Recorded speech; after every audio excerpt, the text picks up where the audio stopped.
And now to our next conversation. In 2022, was all about, inflation. And, well, 2023 started and we're still, talking about inflation. In October in 2022, the IMF called its outlook for global economic growth in 2023, considering the ripple effect of the Russia-Ukraine war, as well as inflation pressures and the high interest rates engineered by central banks across the world. But what can we expect for inflation in Nigeria in 2023? Let's talk to Gbemisola Alonge now, Senior Development Analyst at STAIRS. Join us via Zoom. Great to have you on the show, and Happy New Year, Gbemi. Happy New Year, Ladi. Thanks for having me. Yeah, so nice hairdo. I see you've changed that in 2023. Thank you. Thank you. Yeah, the inflation story, as some have said, well, it's the central bankers' fault, for the inflation we're feeling now because of all the stimulus packages when COVID, was hemorrhaging economies. And, fast forward till now, they did predict that with all that printing, we would see, high inflation. We're seeing it right now. But now some are blaming it on the Russia-Ukraine war. So who's to blame, really, or is it a combination of both? Yeah, it's a combination of everything, really.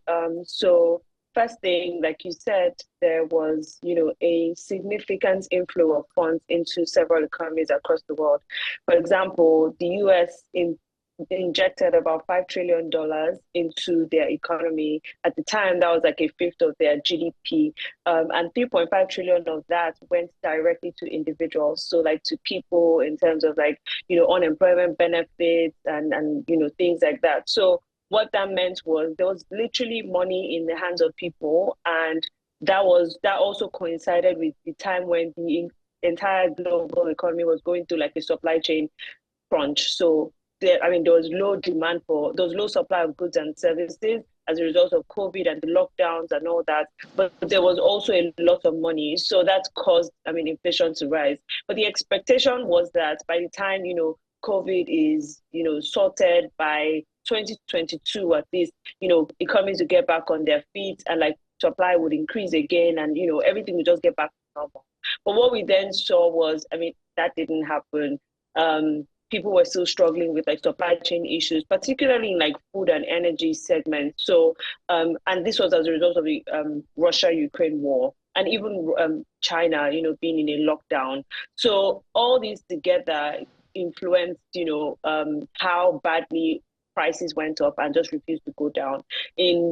Concerning the Russia-Ukraine war, we know that Russia and Ukraine are like significant producers and suppliers of food. So things like wheat and even fertilizers from Russia are very important for like global food supply. But then because of the war, there was, at some point the Black Sea was blocked and Ukraine couldn't like send out food until the WTO and some other significant parties stepped in to negotiate with Russia. So a lot of that just basically informed like reduced supply of food. We've seen like energy issues between Russia, and Russia is obviously a significant supplier of energy to the rest of the world, especially Europe. And because, of the war, they were not providing as much energy and still might not this year to Europe. And that just, influenced a lot of things. So it's a combination of, lingering issues from COVID, like, people having money and not knowing what to do with it. The world still going through like significant supply chain situations, and then the impact of the war. And obviously, inflation is still elevated globally, but, we did see some tapering with economies like Germany, Eurozone, and even in the US. But, back here in Nigeria, any bright spots for us, when it comes to inflation?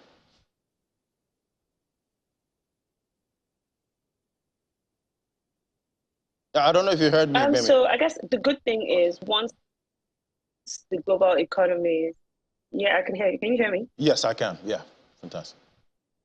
Yeah, you can go ahead. I can hear you. Okay. So I was saying that the good thing is that once the rest of like the global economies like the US and Europe start to see like reductions in their inflation, that means that, there is the possibility of them reducing their very aggressive inflation controls. And that's good for countries like Nigeria. So if the US starts to reduce or stops increasing their interest rates, that means that there's cost of capital across the world is lowered, and that means there will be a possibility of more inflow of funds and capital into countries like Nigeria, basically the emerging economies. So, I mean, it's a good thing that that's happening, and that's like the bright spot. However, in Nigeria, we're also seeing some of the issues that drive inflation in Nigeria, things like food prices, that's obviously by like supply chain issues within Nigeria, and also like issues like flooding, farmer headers crisis, and things like that. So all of that are still things that we haven't solved and are very, very influential for inflation. Also, the monetary policy and how that influences how much money is injected into the economy is also very instrumental to the kind of inflation that we have. So yes, indeed, if inflation across the world actually reduces, then it's a good thing for us. However, we still have very significant underlying issues that need to be solved within the country.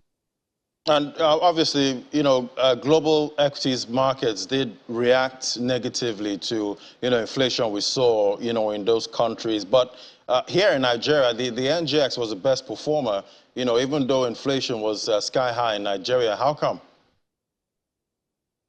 So first thing is it was that way because I mean, on the one hand, it was strong at the first half of the year, so we saw the equities market do significantly well, but then I mean that reduced towards the end of the year when interest rates increased and like yields on like fixed income assets increased as well, and investors tried to take advantage of it. But then typically foreign investors are typically like the major investors in the equities market. That wasn't the case in 2022.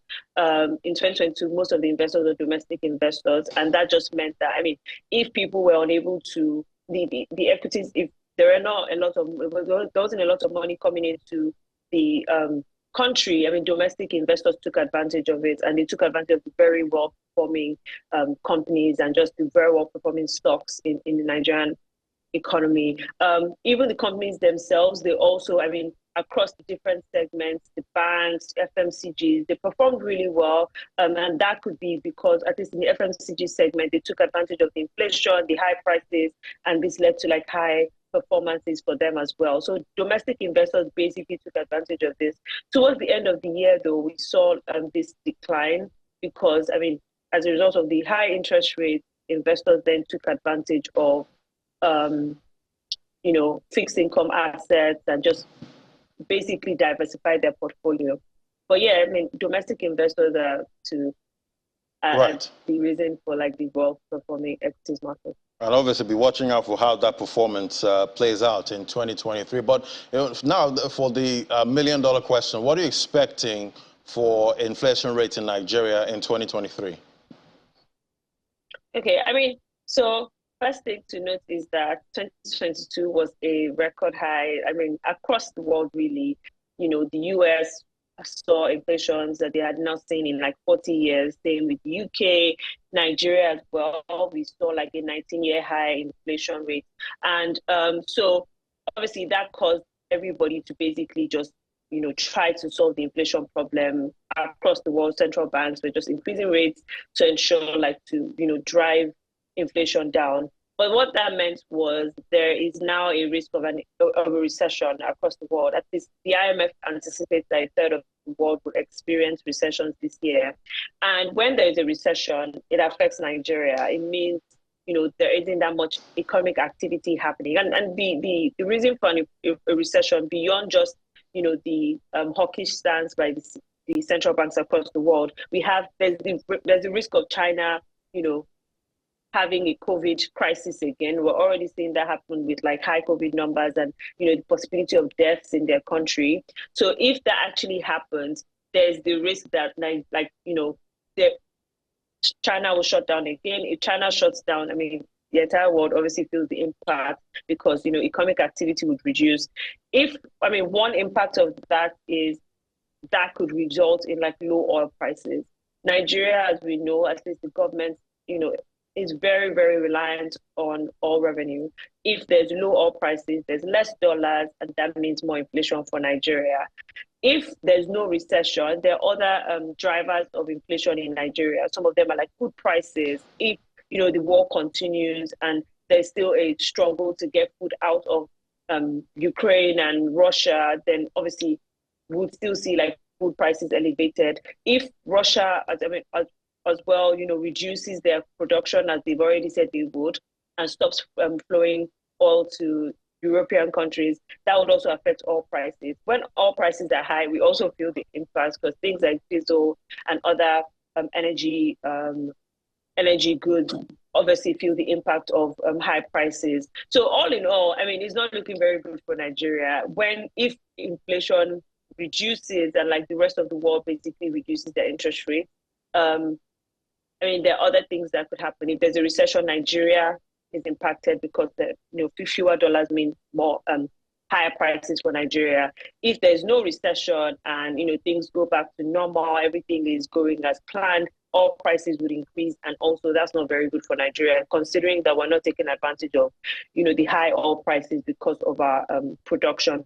Also, there's the possibility of the fuel subsidy being removed this year, or at least partially. What that means is petrol prices at the pumps would increase, and that's also something that could lead to significant inflation. All in all, inflation does not seem to at least go back to pre-COVID numbers anytime soon. That's not great. But if inflation across the world reduces, then we might see like a decline, although not significant, but a decline nonetheless. Right. So major forecast for 2023 for economic forecast, mostly gloomy. Let's hope that it's not as bad as forecasted. Thank you so much, Gbemisola Alonge, Senior Development Analyst at STAIRS. Thank you so much. Thanks for having me, Ladi.